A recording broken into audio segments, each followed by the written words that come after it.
దేవుడు అందరివాడు.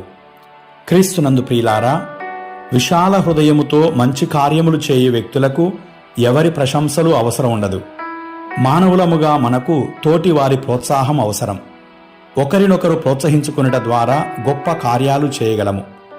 అందరూ మనల్ని ప్రోత్సహించినను, మన గురించి అందరూ ప్రశంసిస్తున్నను, మన సొంత కుటుంబ సభ్యులు చులకనగా చూస్తే ఎంతో బాధగా ఉంటుంది.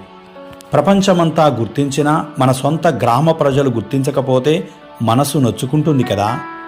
మనం ఎంతో ప్రేమించే మన సొంత వారే మనల్ని గౌరవించకపోతే ఆ బాధను తట్టుకోలేము. యేసుక్రీస్తు ప్రభువుకి అదే అనుభవం ఎదురైంది. తాను పుట్టి పెరిగిన సొంత ప్రజలే ఆయనను స్వీకరించలేదు. యేసు అనేక ప్రాంతాలలో సువార్తను బోధించాడు, అద్భుతాలు చేశాడు. ఆ ప్రజలందరూ యేసును దేవుని కుమారునిగా స్వీకరించారు. కానీ తన సొంత ప్రజలే ఆయనను తిరస్కరించారు. ఆయనను సామాన్యునిగా పరిగణించారు. దేవుని కుమారుడని స్వీకరించలేదు. బాహ్య సూచక క్రియలే ఆశించారు, ఆధ్యాత్మిక క్రియలను వారు ఆశించలేదు. ప్రియులారా, వారి హృదయం కఠినముగా ఉంది కనుక ఏ అద్భుత కార్యము వారి మధ్య జరగలేదు. దేవుడు తనను నమ్మిన వారిని రక్షిస్తాడు.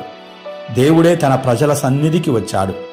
తన ప్రజలు ఆయనను స్వీకరించలేదు. అందుకే వారి మధ్య విశ్వాస కార్యాలేమీ జరగలేదు. నమ్మకం లేని చోట అంగీకారం ఉండదు. ఆయనను స్వీకరించలేకపోవడం వలన ఆయన ద్వారా దేవుని కార్యాలు జరగవు. ప్రియులారా, ఏ ప్రవక్తయు తన స్వదేశమున గౌరవింపబడరని తనను తిరస్కరించిన సొంత ప్రజలను ఉద్దేశించి యేసు చెప్పాడు. అన్యులుగా ఉన్న వారి మధ్య దేవుడు ఆశ్చర్యకార్యాలు చేశాడు. ఏలియా ప్రవక్త కాలంలో ప్రజలందరూ కరువుతో ఉన్నారు. సీదోనులోని సరేఫాతు గ్రామమున నివసించే విధవరాలి వద్దకు మాత్రమే ఏలియా వెళ్ళాడు. ఎలీషా ప్రవక్త కాలంలో ఇజ్రాయేలు ప్రజలలో ఎంతోమంది కుష్ఠరోగులున్నారు. సిరియా నివాసియగు నామాను తప్ప ఎవ్వరూ స్వస్థత పొందలేదు. యేసు బోధనలను స్వీకరించిన వారికే ప్రియులారా దేవుని రక్షణ లభిస్తుంది. నేడు మనం మన ప్రభుని స్వీకరిస్తున్నామా? మన ప్రభువుకు లోబడి జీవిస్తున్నామా? ఆత్మ పరిశీలన చేసుకుందాం.